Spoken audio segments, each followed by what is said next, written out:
Hi folks, in this video I will be going through how I paint Dark Angel's Space Marine armour.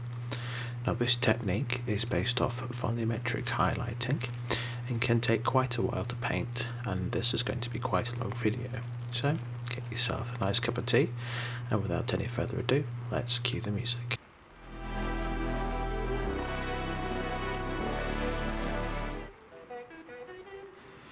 To start out with, I'm going to lay down a darker mid-tone base coat. This is a 2/3 to 1/3 mix of Scalecolour Black Forest Green and Scalecolour Black. This is a close colour approximation to Caliban Green from Games Workshop. And here I thinned it down with a little bit of water. I'm going to paint this all over the areas that I want to be green. For the purpose of this tutorial, I'm just going to be painting the arm rather than the entire miniature, but it should give you an idea, as there are lots of interesting shapes we can use to put examples for where highlights and shadows should be placed. The big trick with this technique is to remember to keep your paint nice and thin. Not too thin that it separates, but thin enough that you may need 2 to 3 coats of each colour transition going forward to build up to a nice solid colour. Keeping your paint thin really does help when you're trying to do a blending or layering technique, as it really helps smoothen out transitions.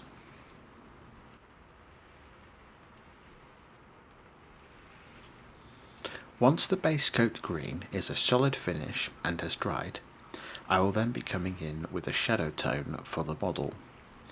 You may find painting the model one limb at a time helps with this, to make sure you don't miss areas. What we need to do is to work out where the light is going to be hitting the model. I tend to assume that the light source is going to be from above or at a 45-degree angle. This will lead to the highlights being placed along the top of the arm, glove, elbow, etc. Since when we know where the highlight is going to be, we can then deduce where to place the shadows. For this shadow colour, I'll be adding a bit of black into the previous mix. If you've started out with an out of the pot colour, then you'll want to add a bit of black to that colour. The trick is to make the colour dark, but not so dark it no longer reads as green. With this colour, you want to thin it down more than you would normally do, but not so thin it would become a glaze. So the technique that I'm doing here is taking our thin shadow colour and moving the paint down towards the darkest areas of the miniature. I am then washing my brush off and then using a wet brush, moving the edge of the paint from the highlight to the shadow and pushing it down into the shadow. This is moving the pigment into the shadow of the model. We are playing on the fact that when you move paint in a straight line with a brush stroke, when you pick the brush up off the paper, off the plastic model kit, that is where the most pigment is. So if we're doing our strokes for our shadow into the recessed areas, when we pick up the paintbrush, we're going to leave the most of our pigment there.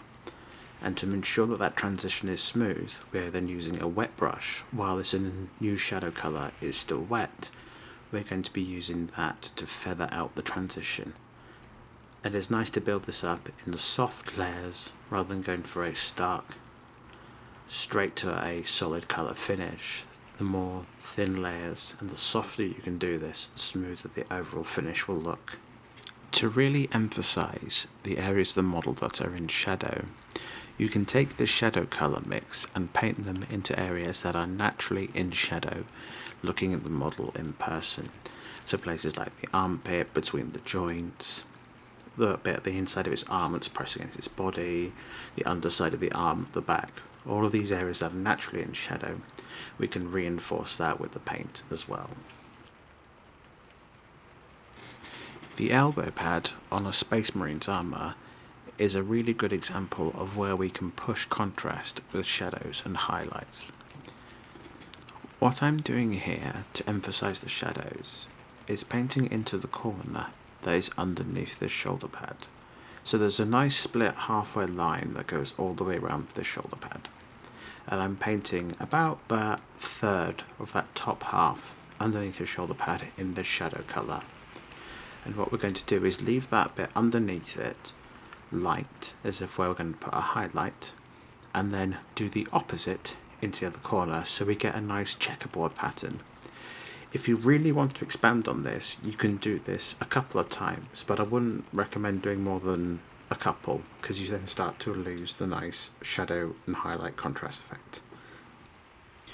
And basically you want to do this pass 2 or maybe 3 times until you're happy that you've got a nice smooth transition between your mid-tone original colour and this new shadow colour that we have just painted in. Each layer that you're doing, make it a smaller and smaller area to really help maximise that transition of colour.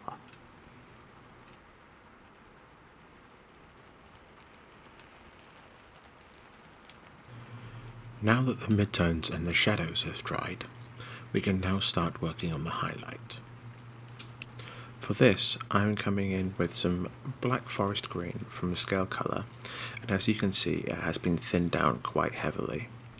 As outlined in the previous step with our shadows, I'm putting this in the place of where we want our highlights to be. So this is where we're going to start focusing on the top of his wrist computer, or the top of his glove, anywhere that's starting to go to hit the light.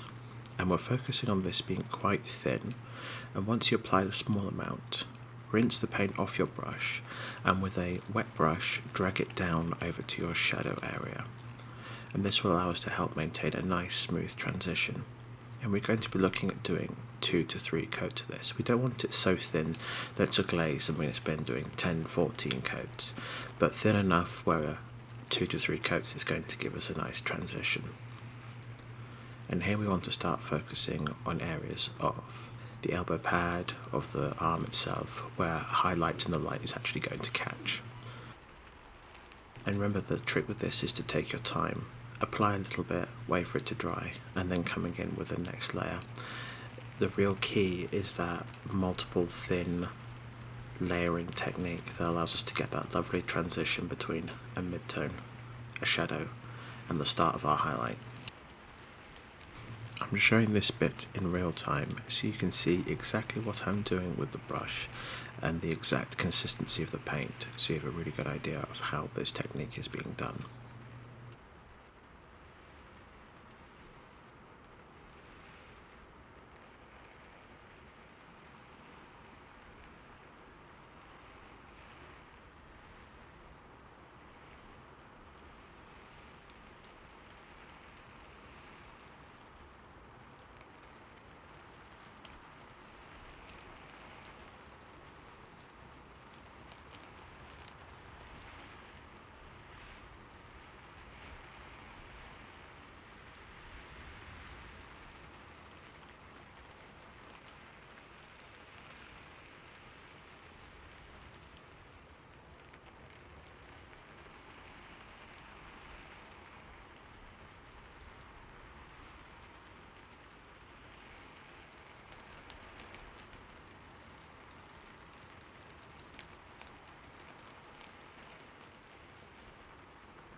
After 3 thin passes of the black forest green, we can now see a nice shadow to mid-tone contrast starting to form on the arm of this miniature. And now that it's dried, we can start pushing in for some more highlights to increase the contrast. Okay, now that our shadows and midtones are done, we are now going to start pushing in with some highlight colours. And to do this, I'm starting to mix varying levels of Irati green from Scalecolour into my black forest green. If you don't have this colour, this is approximately a 50-50 mix of Warpstone Glow and Moot Green from Games Workshop. For this first mix, I'm doing 2/3 black forest green to 1/3 Irati green, and then thinning down that paint with about 50-50 ratio with water. With this colour, we want to apply a very similar technique as to what we did when we applied the base black forest green to the miniature, except with this colour we want to cover maybe 2/3 of the area that we previously coloured. You may want to start trying to pick out some of the edges with this colour as well, but just like in the last step, this is quite thin, So we want to apply one coat, wait for it to dry, and then apply the next layer in. We want to try and increase the contrast through transitions rather than trying to go straight to that colour in one single pass.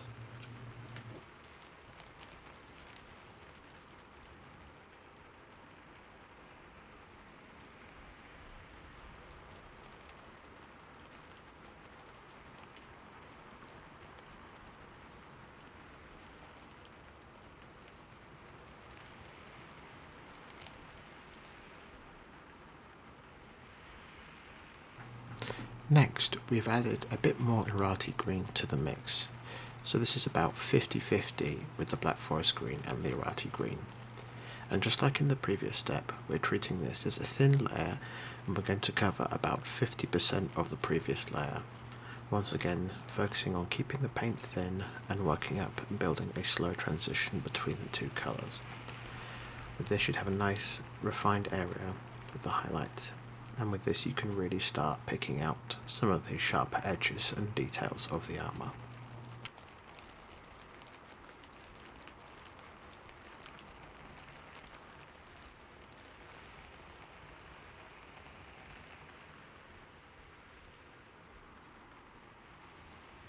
With this colour being quite a bright contrasting colour between the shadow and this highlight colour, you can use it to pick out some extreme reflexes in the shadow, like at the base of his glove.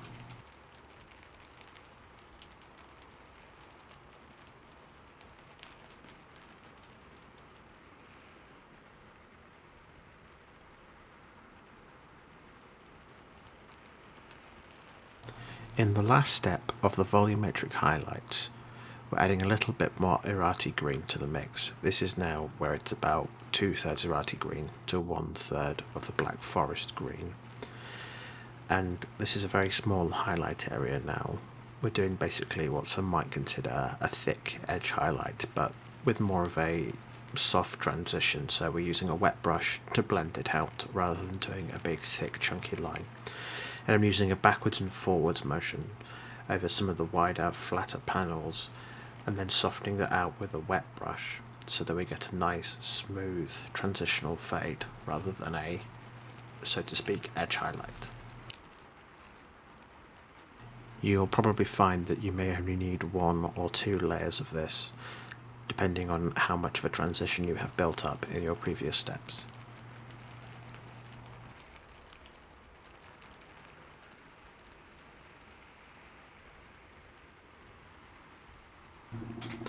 The last step of highlighting this Space Marine's armour is with what I'd like to call a zenithal edge highlight.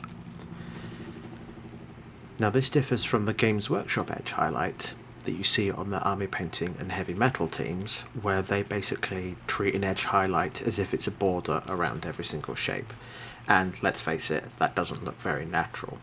However, an edge highlight can be a very good thing to show a light reflex. So what we were doing here is doing an extreme highlight on the sharpest edges and across down on that reflex where the light is going to be the strongest.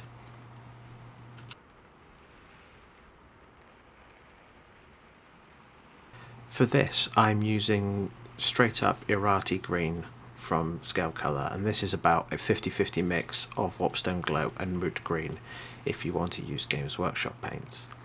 And the trick here is to basically go around the upper surfaces and the upper edges, like I've done here on that vertical piece on his wrist guard, across the top and down his knuckles, on his hand, and picking out the sides of the wrist, but not going all the way, just picking out the bits where the light would hit the most. The trickiest bit is that bit across the top of his wrist guard, where we're going to draw a reflex highlight.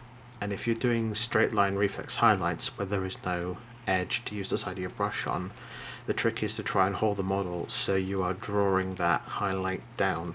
It is much easier to do a straight line drawing from top to bottom than it is trying to go from left to right or right to left or any angle of diagonals. To help with this, I would advise putting the miniature in some form of holder or blue tacking it to a paint pot to allow you to turn the miniature upside down, left to right, and give you full access to the part that you want to produce that highlight on. For example here, where I've turned the marine upside down, just so I can get a nice straight line on the edge of that wrist guard. The trick here is to go around where you think the light is going to hit the most, in the sharpest corners, on those sharpest edges, and try not to do it as a border, and think about where the light is hitting the model. And if you continue this zenithal highlight on the edges right across those areas which go from our darkest green to our brightest green, will really maximize that contrast and really help tie everything in together. And with that last highlight in place, the armour of this Dark Angel Space Marine is now complete. I've also painted in a couple of the other details of the arm, so you can see what an overall finished product would look like. I know it's been a long tutorial, and a big thank you if you managed to sit all the way through, but I do hope that you managed to learn something or find out something new for your painting techniques. If you haven't already, why not consider subscribing for further updates and tutorials just like this one. See you next time, folks.